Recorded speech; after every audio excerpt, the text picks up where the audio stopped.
Okay, well, welcome Henry, welcome Marina, welcome Arthur, Andrew, Jeremy, and Melissa. Jeremy, you got a new photo over there. I do. That's actually an Okay, old photo, okay. but new to my thing. All right. Well, good to have. I remember you used to have some sort of artwork instead, so that's changed. Okay, but that's always good to update. Well, good to have you guys with us. And as you may have heard, I'm joined with Toby over here in person, and the shul is open for anyone who else who might be coming in. Now, we, God willing, have a CM coming up in 6 weeks. So it doesn't matter if you were with us from the very beginning, if you joined in the middle, if you started and then joined at different points. We're happy for anyone who learned with us, who feels like they're a part of this group that wants to join us for completing the Masechta. God willing, in about 6 weeks, if my calculations are correct. I know Marina's doing a better job keeping track of the countdown. So if you haven't seen the survey yet, check your email, please, or I'll send it to you. Please fill it out because I want to find out the best way to mark this important occasion for all of us. It's very important. We've been spending almost a year now learning one Masechta, and it's a real accomplishment. So that's what I'll start off with. Now let's get into the Torah. So we are on Chaf Aleph Amud Beis, that is 21b, and it's the beginning of the Gemara. However, I'll actually start literally from the top of the page, where I'll go over the end of the Mishnah that the Gemara will be commenting on here. But while you are finding the place, let me ask you a question that's related to what we did last time. Last time we talked about tattoos, the isser to get a tattoo. Now the Minchas Chinuch writes as follows. Let me ask you a question. Minchas Chinuch doesn't ask this part. We know that survivors of the Holocaust have numbers that are etched into their skin as tattoos. And a question that came up, now there's a classic tshuva sefer called Tshuvos Mimamakim, which were literally a series of responsa on questions that came up during the Holocaust, really heavy hitter questions. One of, I guess you could say, the less heavy hitter questions in comparison to everything else was a Holocaust survivor, should they get the tattoo removed if they are able to? Now we know that there's no isser to actually have it remain in one's skin. The isser is to do the action or to be receiving the tattoo. But the question is, maybe there is some sort of element in halacha, or at least in Jewish thought, that might behoove one to get a tattoo removed. And so I'm going to leave you with that question for now to contemplate. And God willing, once we finish the Gemara, we will get to the end and we will delve a little further into the ideas of kakea, of tattoos in halacha. So there's just a little tidbit. We'll answer the question at the end, and please remind me if I don't get to it. Okay. But another interesting topic is actually what's inside our Gemara for today. So here we go. All the way at the top of Chaf Aleph Beis says 21b in Makkos.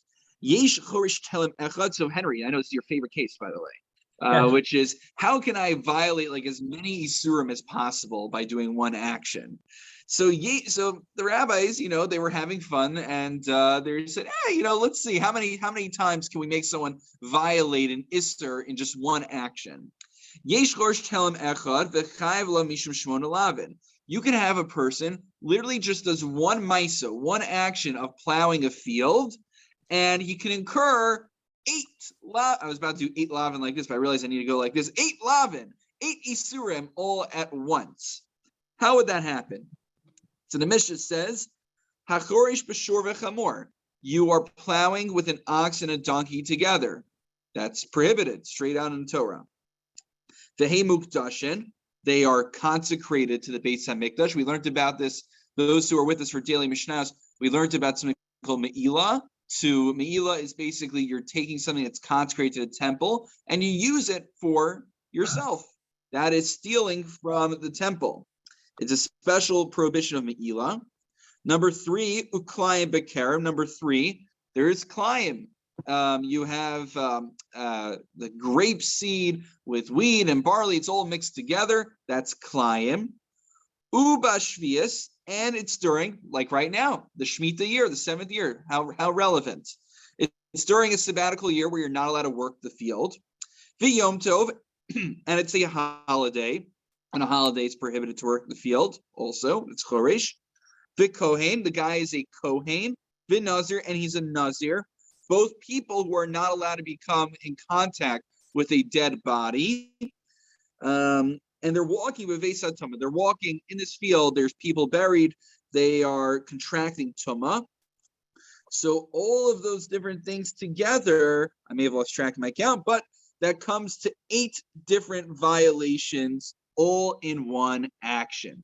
Wow, that's huge. So you would get 8 sets of Makkos. Does that include the Kohen, the one who wears Kohen? That's another one. So we're about to get to that. Chanina b'chanichai omer afalovish klaim. Wait a minute. So this is what Toby just asked, which is, wait, why stop at 8? Let's go to 9. What if, while I was doing that action, I was also wearing a shirt that is shatnez, that is made out of wool and linen? Let's just find more things, pile it on. Once you're going that far, you can just keep going. So Amrlo Eno Hashem, they said, because there's nothing intrinsic to the action of plowing by virtue of what I'm wearing. What I'm wearing is more of an external consideration. It has nothing to do with the deed of plowing. Now, the deed of plowing, something more inherent is that's yontif and I'm not allowed to plow, that it's shvius, I'm not allowed to plow. The fact that I happen to be wearing shatnez has no relation to the deed of plowing. I violate that isser simply by wearing it, even if I wasn't plowing. It's not related. To which the Chacham say back, to which he says back, Chanani ben Chanichai, Amar lahem afanazir lahu Hashem. Well, shkoyach, the fact that the guy plowing also happens to be a nazir, is not allowed to become tamei mace, not allowed to come in contact with the dead. That also is not intrinsic to the deed of plowing. He could be walking through a cemetery, but not plowing it. So your distinction breaks down, he says. And that ends the Mishnah. But the point of the Mishnah that we should take away is that you can do one action that can incur multiple sets of malchus from it. Now, generally we say kimle b'deravine, that when there's 2 kinds of punishments, you only get the bigger one. But here it's all the same punishment. It's all malchus. So therefore, you just get one set after another set after another set. And we're going to learn about this later on. You don't necessarily get it all in the row because most people can't handle that. They assess you to see what you can handle. And then the leftovers, they give you another time for the other set. That's how it would work. So, but we don't want to kill anybody when we do it. That's not the intention. I didn't get you to come back. How do they get you to come back? Well, I guess you'd be in contempt of court and they would arrest you and you wouldn't be able to post bail. So that's what I imagine would happen. The plowing on Yom Tov is a lesser degree than, let's say, plowing on Shabbos, which would be, I suppose, skila. Very good. So Yontif, Henry, is going to be not only lesser, but we're going to see at the end of the Gemara that unlike Shabbos, where there's 39 unique malachos, when it comes to Yontif, there isn't like 39 unique malachos of violations, but there's just a general thing called do not be mechalo Yom Tov, which happens to share. Now, how can you violate Yom Tov? Many of the ways that are similar to Shabbos. Of course, Bishul is one of the notable exceptions of cooking. So we're going to get to that distinction between Shabbos and Yontif, God willing, toward the end of the Gemara, actually. So, Henry, that's a good observation. Okay. Let's go into the Gemara. Let's jump right in. Amar Rav Bibi Amar Rav Yossi. Hoshe Velovesh. Oh, okay. So remember, so the beginning of the Mishnah, maybe I should review this also. The Mishnah at the beginning said that if I am wearing shatnez, I am wearing clothing that is wool and linen, I'm not allowed to wear that. And witnesses come and they tell me that you have to take it off. You're not allowed to wear shatnez. And I say, I don't care, I'm wearing shatnez. And they keep warning me over and over again, don't wear it. And I say, I'm still going to wear it anyway. And I keep getting warned by them. And I keep defying them and wearing the shatnez anyway. I am chayiv malchus each and every time. Now, the question is, do I simply just need to keep wearing it, or do I need to do like a Misa, maybe like play around with the shirt a little bit to put it back on me? Because in general, what do we say? In general, we say that you don't get Makkos unless you do an action to incur the Makkos. So that's the question over here. Now, this concept, by the way, is going to be very relevant. Let's see, who are our 6:30 Chakras folks over here? Henry, I guess for another one more day, you're part of the 6:30 Chakras crew. So what's going to start not this week, but the following week before we switch the clocks is that Misha Yakir, the time for when one is supposed to start wearing talis and tefillin in the morning, is actually going to be at like 6:30 something, which will be once we start davening already. So the solution, Ramosha Feinstein, others suggest, I think the Mishnah Berurah as well, is that if one wants to start davening earlier and needs to do that, you put on your talis and tefillin, and then after Yishtabach, once you hit the Zman, you kind of just move it around. You move around your talis a little bit, kind of like put it back on you, so to speak. And then that way you can make the bracha before you do it, so it's over l'asiyasin. So you're making the bracha before the action. So we see kind of like playing around with the tefillin, playing around with the talis. That's as if you're putting it back on. We consider it that adjustment to be as if you're putting on the clothing. So the question is over here, vis-a-vis shatnez, to what extent do I need to, if at all, put the shirt back on to be chayiv each and every time they've worn it? So the Gemara proposes two possibilities, and there'll be a third. Number one, poshev lovesh mamish, o afilu machnis umotzi beis yad unkali shalo. So is it that I'm actually literally taking off the shirt, putting it back on each time, and I'm chayiv each and every time I do that? Or maybe it's just enough that I kind of like take my arm out of the sleeve and put it back in, and that's sufficient enough of a maisa that I be chayiv, I would incur malchus for doing that. So Rav Ashi Omer actually, Mechavi Rav Acha Barit Rav Ika Yuli Vafuke. So Rav Acha, he figured we're all visual learners, so he demonstrated taking on his jacket and off his jacket to show them that's what you got to do in order to incur more malchus. You can't do a half maisa, you have to do a full maisa.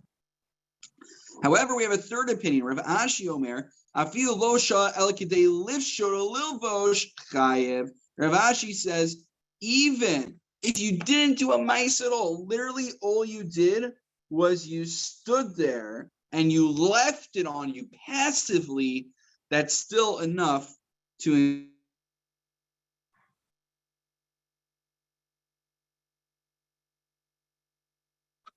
Oh. Did he freeze it? Did I freeze?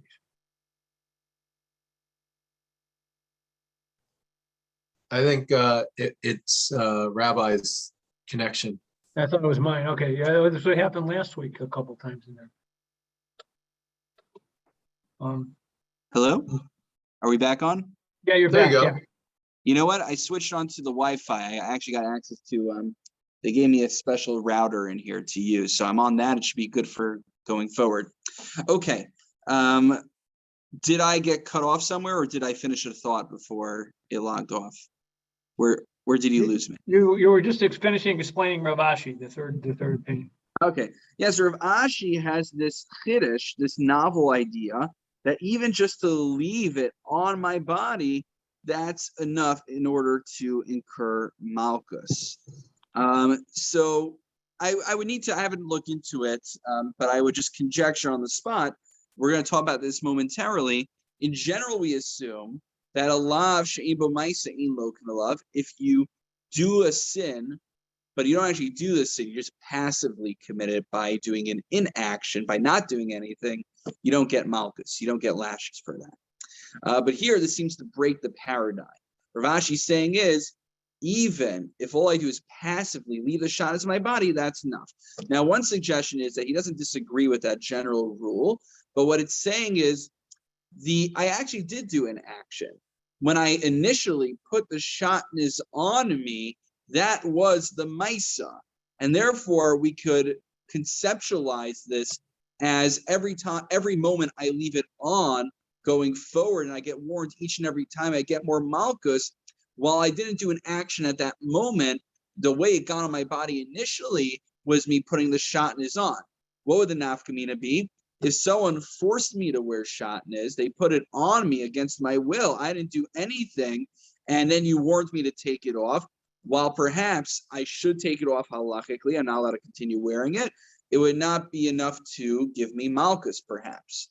So that's that'd be a potential nafkamina. Though there is an idea, and we'll get to this soon, that it's possibly, there's an idea out there that if I commit a sin, even without committing an action, but this is a kind of sin that one generally commits by doing an action. Even if I found a way around it to just passively commit it, I'd still get malchus. And now I know that sounds abstract right now, so let's go to the next part of the Gemara where you'll see where this comes into play. So going forward, Amar Rav Yesh Gorsh Cham. Okay, so now this is going to be on the part of the Mishnah that we just learned. Amar Rav Yanai bechabura nimnu v'gamru. They got together in a chabura. The rabbis were discussing the base medrash, and they decided that one who simply covers klayim gets malchus. Is everyone clear on what klayim is? I just want to make sure that's clear. Let me just take a moment. Klayim is where you take two different kinds of species of plants and you put them in the ground together, you grow them from there, and you're right. So lav dafka, they need to actually, that's probably the issue. The issue is we don't want to crossbreed them, but you would still violate the Isser even if it didn't come to that, presumably. Now, what's the issue with, what do you say, crossbreeding? Was that the term? Mm-hmm. Right, so this is the, what's it called? The Punnett squares, right? Where with Mendel's piece, right? That's genetics, but yeah. I mean, that's basically what's happening. They crossbreed and they make something new. So what's the issue with crossbreeding?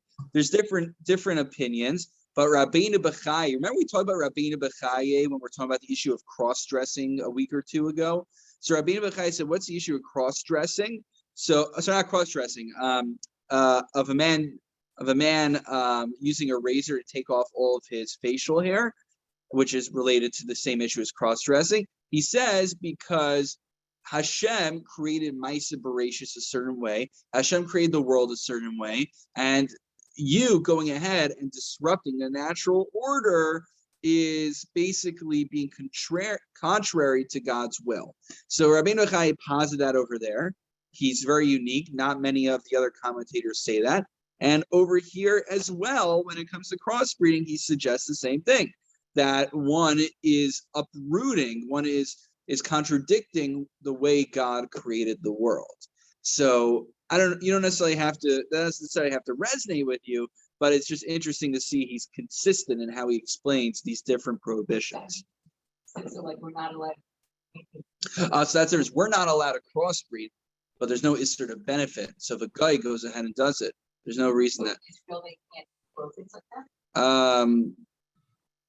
A Jewish farmer. Well, the difference is when they actually crossbreed, they're doing on like the genetic level. So they're not growing them together in the ground. I haven't looked deeply into it, but I imagine. Right. Well, this is the general. What Toby's asking is, if someone goes ahead and does the wrong thing, am I allowed to benefit from it afterwards? So that's a question in many areas of halacha. There's a concept called Maisa Shabbos.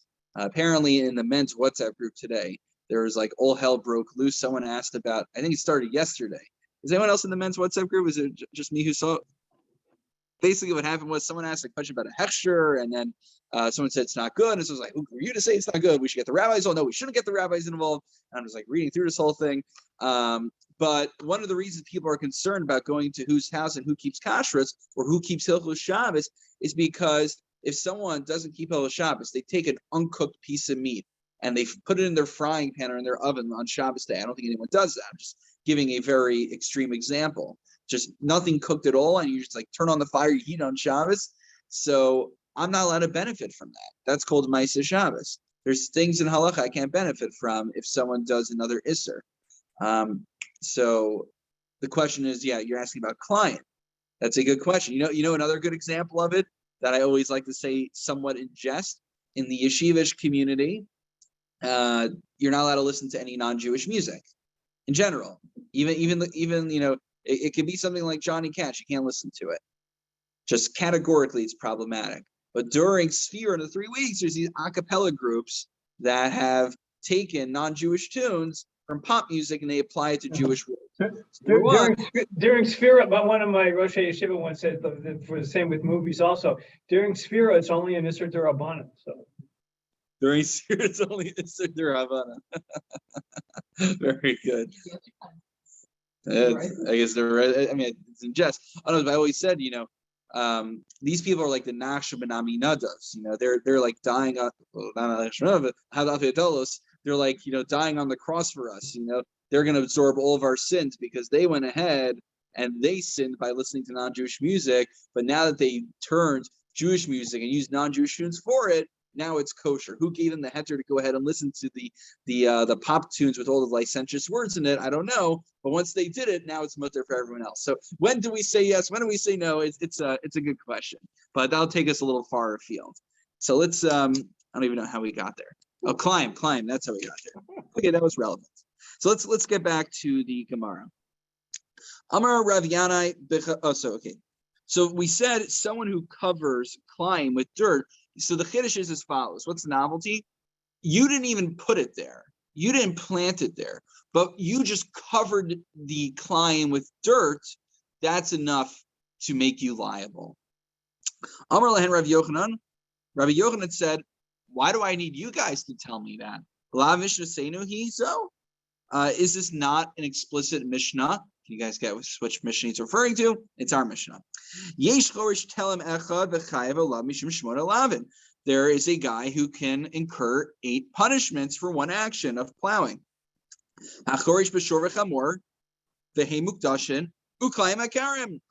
So a guy who plows a field, he can be chayiv for climb.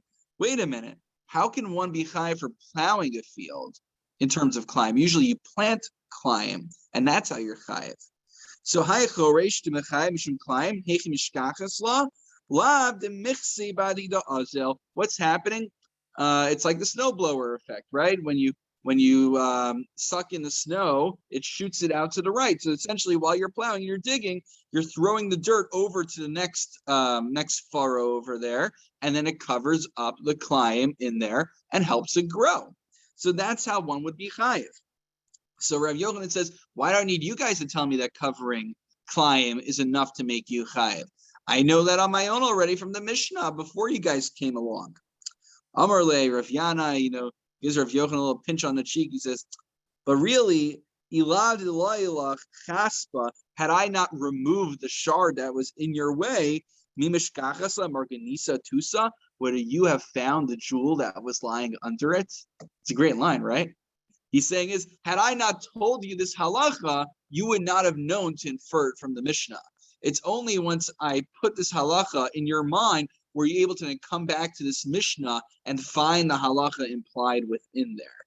So, he says like, it's like, when you teach a class, I remember all the time my one of my rebbeim said when I was in middle school or high school learning Gemara, and he says, the best teachers aren't the ones who ask you the Bam Kasha. They're the ones who give you all the evidence to lead you to ask the huge Bam Kasha.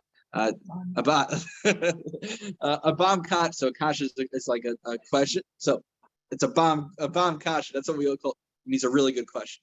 That kind of just bombs the entire sugya out of the water because it's such a earth-shattering question. So there you learn some yeshivishisms along the way also. It's the opposite of a klutz kasha, right? Yes, yeah, the opposite of a klutz kasha. Exactly. What's a klutz kasha? And then the guy asks, what's a klutz kasha? Right? Yeah, okay. All right.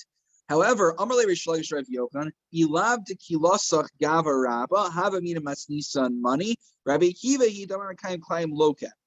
So then Reish Lakish, right? Okay, our Thursday morning folks will appreciate this. Here's just one of a million examples in the Gemara where Rav Yochanan and Reish Lakish are casually in there.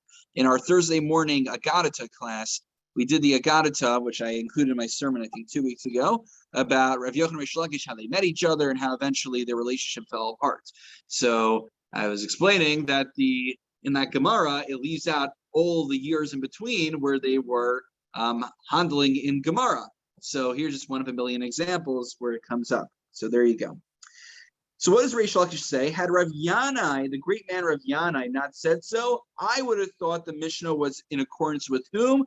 With Rabbi Akiva. What's Rabbi Akiva's novel position? He says, Damar Hamakayin Klaim Loka, one who simply maintains Klaim. It's sufficient to incur Malkus. Why? Why is it such a chiddush? Because again, generally you need to do a maisa, you need to do a deed. Now there's a machlokus how to understand Rabbi Akiva. Maybe if we have time, we'll go over it. But the pashtus, the similar understanding of Rabbi Akiva, is that you can passively violate this prohibition by virtue of you leaving Klaim in your field and maintaining it there. Even if you don't plant it there at all, that's enough to make you chayiv.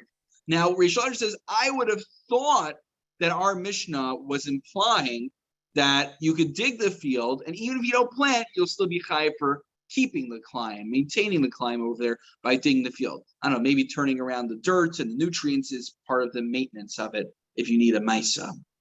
But because Rav Yanai said this is not the position of Rabbi Akiva, it's only telling me that if I cover the Klaim, I'll be chayiv, then fine. That's the position. So just to summarize, actually, just to make it a little bit clear, there are three potential positions that we have here.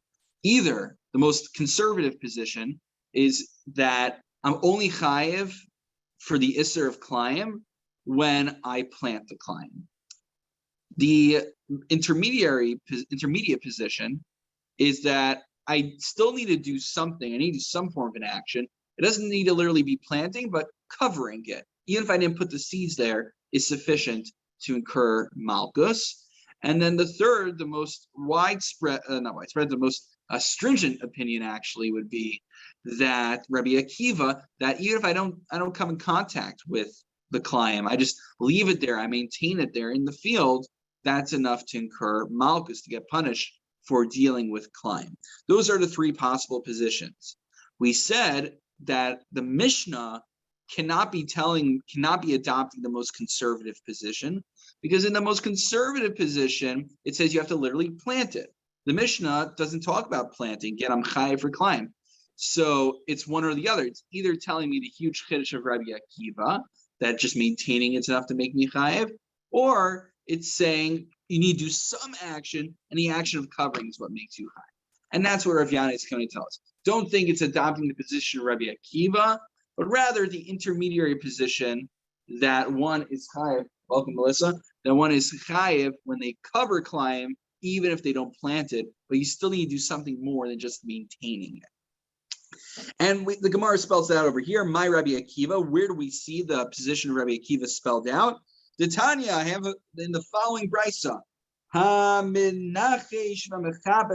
It's the one who's either you remove the weeds that are in the way, or you cover the Klaim. Loka, that's enough to get you malchus. That's the position of the Chachamim. Rabbi Akiva Omer, Af HaMekayim, even one who just maintains Klaim. Now, my time with Rabbi Akiva, where did Rabbi Akiva know to say that the Isser of Klaim is so far-reaching that even just maintaining it is violating that prohibition? The Tanya, as it's taught in the Brisa, Sadecha lo Sisra Klaim, it says in the verse that in your field you shall not plant Klaim. All I see from the verse in Vayikra, Perek Yutes, Pasuk Yutes, Leviticus 19:19, all I see from the literal reading of the Pasuk is the Isser specifically when I plant Klaim. How do I know there's an Isser also when I maintain Klaim? Mikayim Inayin.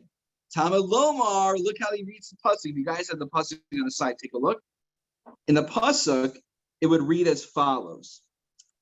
Let's see. Kosai Tishmo, Behem Techalo Sarbia, Klayim Sadacha Lo Sizra Klayim. You should Klayim Sadacha Lo Sizra Klayim. So one is not supposed to plant Klayim. Now, the way Rabbi Akiva parses the pasuk is Klayim Sadcha Lo. You shall not have Klayim in your field. Klayim Sadcha Lo. He leaves out the Sizra part over there. Do not plant. Because Rabbi Akiva parses the pasuk creatively as Klayim Sadcha Lo, literally, you shall not have Klayim in your field. What he infers from there is even just the maintenance of Klayim in one's field is already problematic, and that incurs Makkos. That's the position of Rabbi Akiva. And actually, we did have a Gemara, I think it was in the second parak, if memory serves, where we did discuss this we did discuss this in the Gemara a while back. And in fact, we actually made reference to this Gemara that comes later on. So not the first, if it sounds familiar, it's because it's not the first time we actually encounter this. Let me just take a moment before we do the final sugya. Does anyone have any questions that we can address at this point?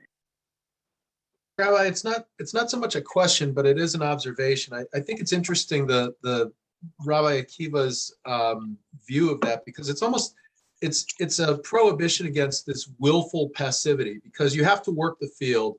The idea is that the farmer is sowing their crops, they're working the field, and so it's unacceptable for them to say, hey, I don't know how that got there, but I'm not going to touch it, because it's different than the way that they would treat the rest of their field. So it's a passive acceptance of the benefit of this kalayim that they have. So I could see where that's coming from. Definitely, and I think that's part of the novelty of Rabbi Akiva Shita, which is it sounds like according to some, one reading is that you just ignore the Klayim that is there, and somehow that's still a violation. By the way, it's not the only area of halacha. Can one think of a very, I don't want to say famous, because I never want to insult anyone who never heard of this, but hopefully we have. I think I can say famous. A famous Isser also that's violated passively, that's food related, that comes up one holiday on our calendar. Can we think of what that holiday is? What's a holiday on our calendar? We're passively maintaining food. Chametz on Pesach. All right, Toby and Henry, Bivas Achas, you guys got it. So Pesach, we have an Isser of two Isser really, Bal Yera uBal Yimatzeh, that we're not allowed to maintain chametz within our rishus. We're not allowed to maintain chametz. So, this idea of maintaining climate and violating the Isser might sound foreign at first. Sell your climb to the guy? Oh, interesting. Can you sell your client to the guy? Well, actually, so Toby asked, can you sell your client to the guy? I'll take it one step further. I know, Toby, you're in Rabbi Cohen Shemitah class. So presumably you've either talked about, you will talk about heter mechira. One of the ways that Israelis who don't want to take a sabbatical is that they sell the field to a guy, and they presume, well, if the guy has the field, then maybe it doesn't have the same kedusha sa'aretz when you sell it to the guy. But it leads into other complications of lo sechanim. Are you allowed to sell a field to a guy? Maybe to someone who abides by the Shemitz Bnei Noach, who abides by the Noahide laws. Do I have to accept the Noahide laws explicitly, or just happen to keep them? There's a lot of complications, but good point. And so we have this idea every year, Pesach time, literally, I'm not touching my chametz, I'm not looking at the chametz, but if I own chametz, I am passively violating Isser Doraisa by Yimatzeh. I believe in Isser Karis, if I'm not mistaken. Yes, Isser Karis. So that's very serious. And so there's a good analogy. In fact, by the way, I think when we came by this earlier in the Gemara, we did do a question about Bayira by Yimatzeh. I think Rav Zilberstein and Chashuk Yechemet made the connection. So I'm not the first guy to think of it. Definitely not. Yes, Melissa. I have grapevines, and there's this weed that looks like the grapevine, but it's a weed and it chokes.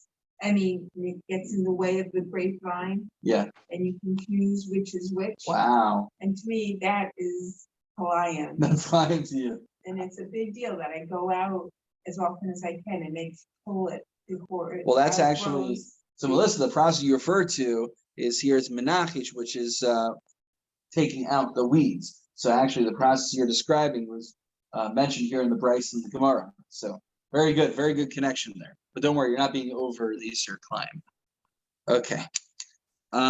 So just also to the point about Rabbi Akiva, there is a suggestion, Rabbeinu Chananel Moed Katan, Shemakayim Climb Hainushem Matzah Sadas Ruach Climb Avadba. What's it mean to maintain climb? You still need to do some form of an action. So you find a field that already has climb planted in it, and you work the field. But smicha appears, and because you turned over the soil, you gave it nutrition, you watered it, and voila, produce comes from it.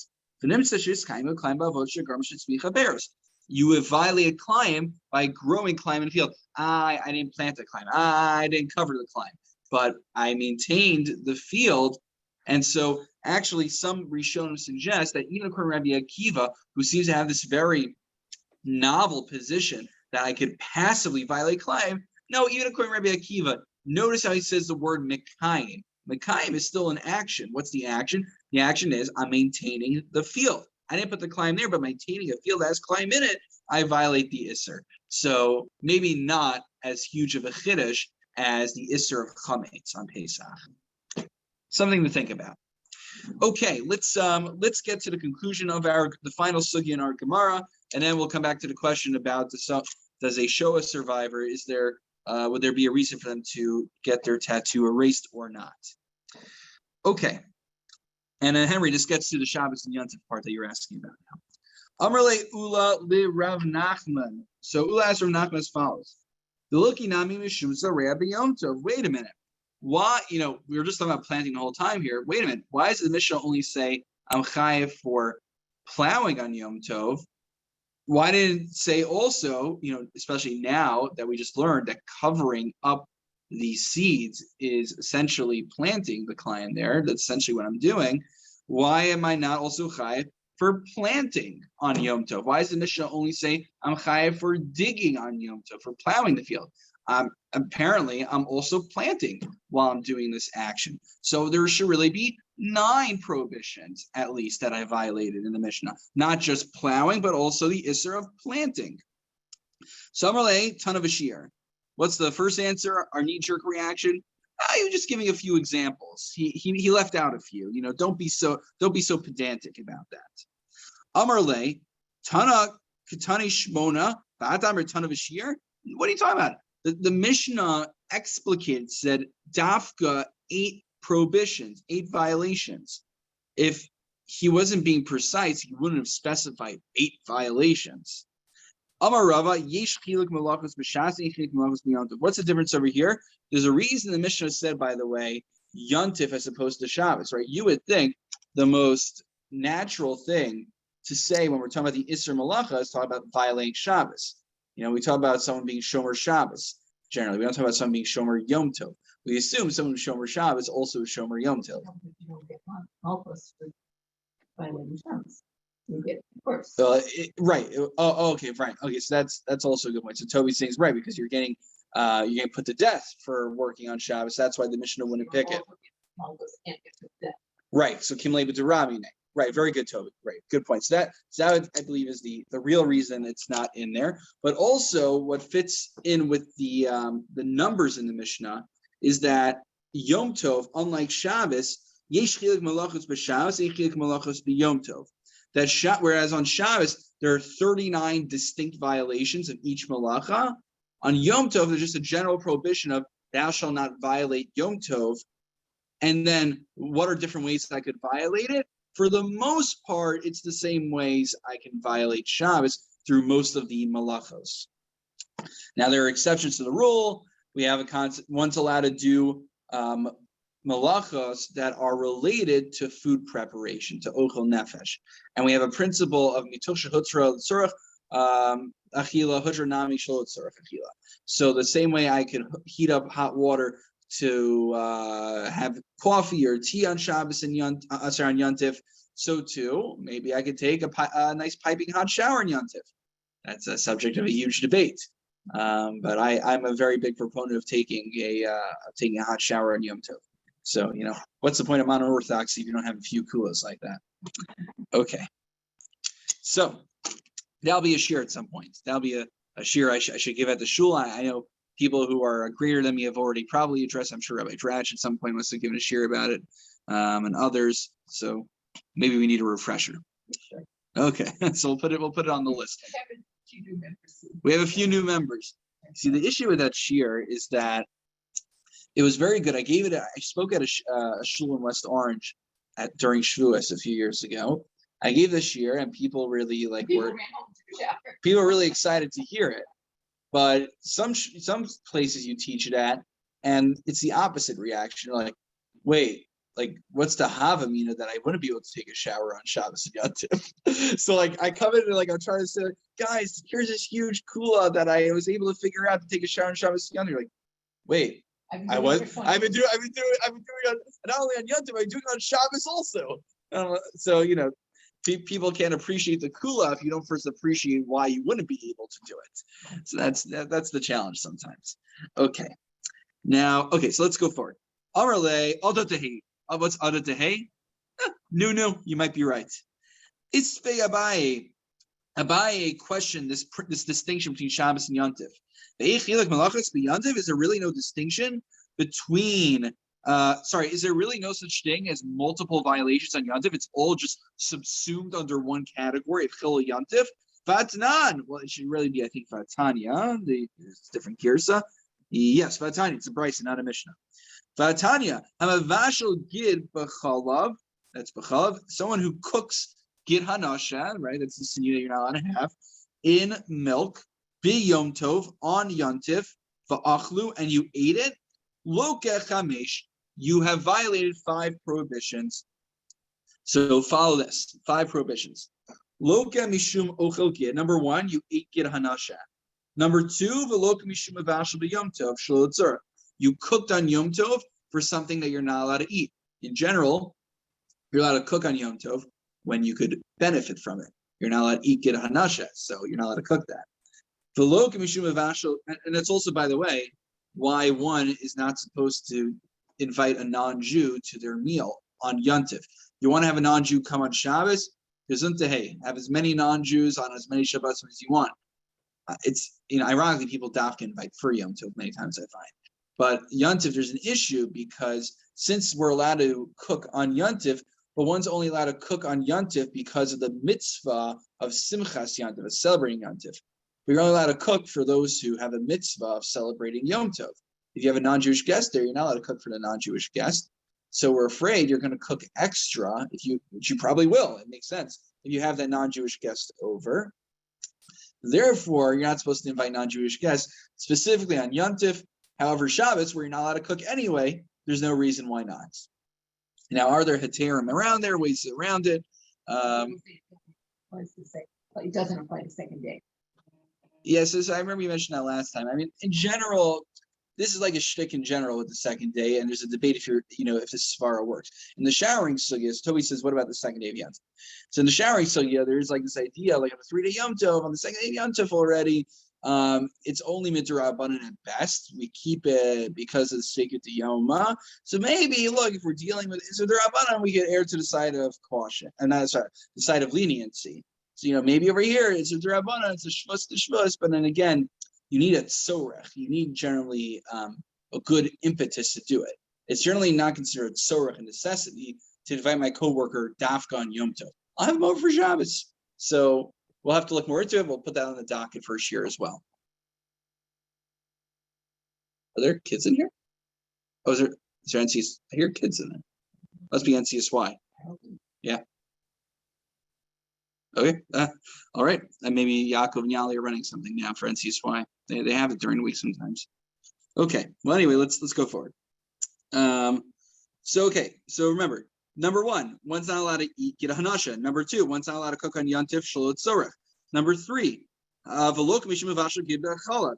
Number 3, you are cooking milk and meat together. V'lo mishum ochel b'sachal. And number 4, there's a separate prohibition of eating together. V'loka mishum havar. And then number 5, you're chayiv also for lighting the fire on Yom Tov. So to keep in mind, by the way, we're allowed to transfer flames on Yom Tov, but you're not allowed to ignite a flame on Yom Tov. So those are the 5 prohibitions that one violates by this one action. Why is this important? Vim Isa, we're on the next page now. Then Isa, if this is true, that there's only one prohibition on Yontif called Chilo Yontif, so then why Mishum Avar lo mechayev chayev li mishum bishul? Why am I chayev, number one, for cooking Shalot Tzorach on Yom Tov, and number two, for lighting a fire on Yontif?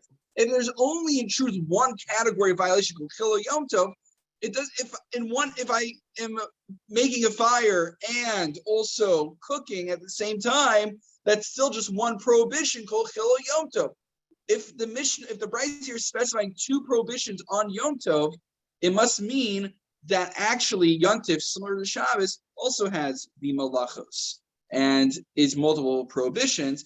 And if so, that leaves us with a question on our Mishnah. Why did Mishnah say I'm only chayev for digging, for plowing on Yontif? I should also be chayev for planting on Yontif as well.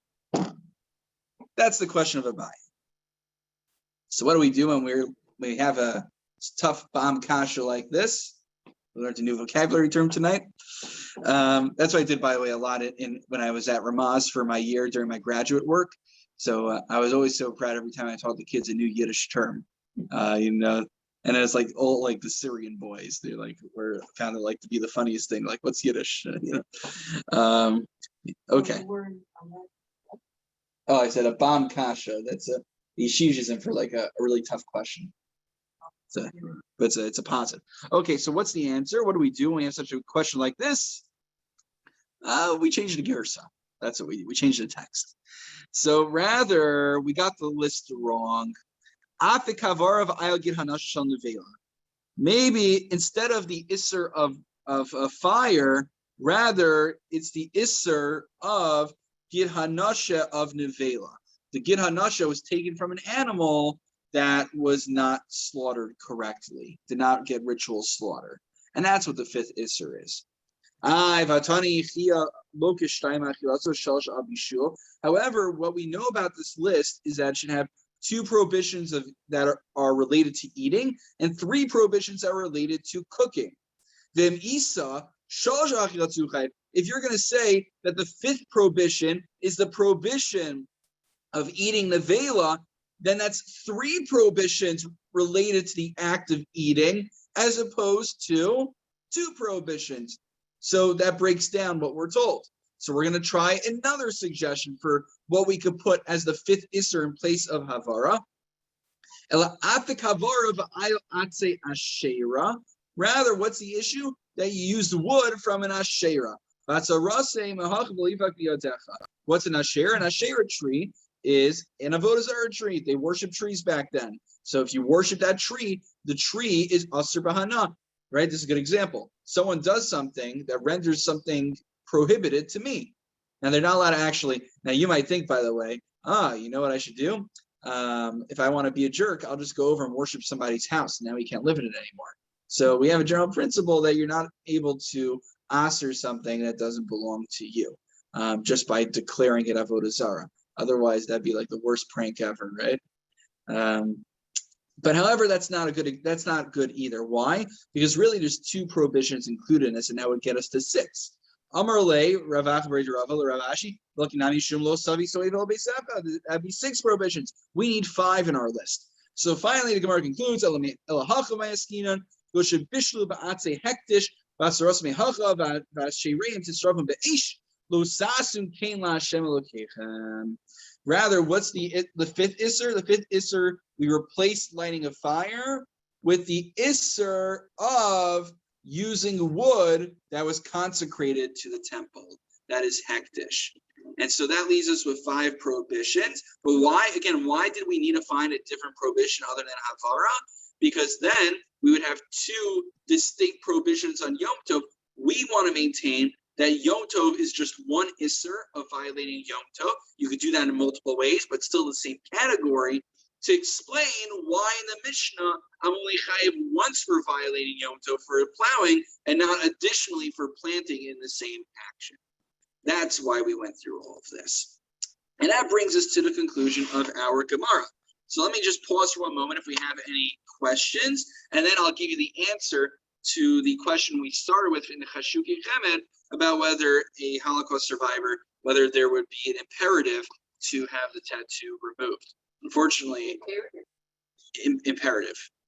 Because if there's no question that you're allowed to have it. Yes. Yeah, it'd be an imperative. Or be allowed to have it removed. The question is, though, should someone have it removed? So let me just pause. Any questions on the Gemara that I could clarify beforehand? All right, I waited till Kidei Dibur, I think, right? Okay. So the answer is as follows. This is what Silverstein says. He quotes from Silber, who says actually, not only, so what's the issue? It says in the Minchas Chinuch that al kol panim lios kin al basar inu nachon l'Yisrael, that a Jewish person, if they had the tattoo put on them in a permissible fashion, then there's no issur to remove. What would be possibly a permissible fashion? Let's say I'm a convert. Right, but it's a real tattoo. So let's say I'm a convert. There's no issur for a guy to get a tattoo. In fact, one of the reasons we don't get tattoos is because that's what the Goyim did. It's chukasaka. So if you're a ger, you got the tattoo permissibly. A non-Jew, they're allowed to get as many tattoos as they want. From a halachic standpoint, it's okay, not necessarily from an aesthetic standpoint. And the question is, now that he's a Jew, should he have it removed? So Minchas Chinuch says that there would be a value to having it removed. However, is this really analogous to a Holocaust survivor? So Silber, and also in the Chuos of Imam Hakim that we referenced earlier, he says actually, Silber says that by maintaining the numbers on one's arm, it's actually to a certain degree a fulfillment of the mitzvah of remembering the evils of what Amalek did to us. And this is adopting Soloveitchik's approach, I think. Lavdafka only Soloveitchik says that Amalek is not just a nation, but also includes anyone who tries to annihilate the Jewish people. So by keeping the numbers on their arms, it actually serves as a reminder for us to remember the atrocities that were committed against the Jewish people and to ensure that it never happens again. And then what Silverstein says is along the lines of what the Medrash says. He quotes in Yalkut Shmoni. It says that HaKadosh Baruch Hu, he puts on a garment, and I forgot what kind, and he takes the blood of all the righteous that was spilled until his entire garment is soaked in red. And then finally, Umarlo Gufo shall kol tzaddik tzaddik roshanola, and the body of each and every tzaddik, a righteous person who was murdered, is imprinted upon this garment that God wears. And so when God comes to deal justice against all of the wicked, he has this garment with their blood screaming out, and it's a proof right in the face of all the Rishayim against them for everything that they did. And so what Rav Silverstein suggests that while in general there is an imperative for one to remove a tattoo if they can, in this case it actually serves to a certain degree as a mitzvah for us to remember to annihilate the memory of Amalek and to remember the evils that they have committed. So there you go. All right, Yasher Koach. I just put in the chat the quote from the paraphrase from Rav Ashri's Tshuva on that. Oh, okay. You got it in the chat. Oh, there it is. Say some shalom to you. Thank you. I'm Yes. still around for a few days, and I'll still zoom into this year at least through the seam. I don't want to miss that. Oh, Yeah, but I'll be in definitely. Eretz Yisrael. I'll be in Eretz Yisrael, so I won't see you Oh, well, when are you going, Sandy? Tuesday. Wow. But you'll wow. you'll see my brother and sister-in-law. I will see your brother and sister-in-law. Yes. Okay, good. My parents just closed on their house today. They're going making Aliyah soon also at the end of the month. Oh, very nice. Okay. No, they just closed. They're almost there. Well, They're I'm happy to make connections. they're in Netanya, right? What was that? They're in Netanya, right? Well, they're first in Yerushalayim in the German colony, and then they're going to go to Netanya maybe in a few years from now. Oh. So they're in the German colony. Okay. Yeah. Excellent. All right. Well, maybe you'll run into them. I'm sure I will. I'm in that neighborhood, so. Okay, wonderful. Very good. Okay, everyone, please, if you got the survey, please fill it out so we can make sure everyone's comfortable and we can celebrate the best way possible. If you don't know what survey I'm talking about, just shoot me an email. I'll give you the survey And I'm really looking forward, God willing, in a few weeks to celebrating a SEMA Makkos with each and every one of you. And you can feel free to, bring a +1. You can bring a spouse or a good friend with you. We hope to use this also as a way to promote our Gemara share, because there's so many people who can really benefit from learning Gemara with us. And I want to make sure this opportunity is extended to everyone in our community. Okay. Yeshua. All right. Okay, Yeshua, thank have you, a good night, everybody. everyone.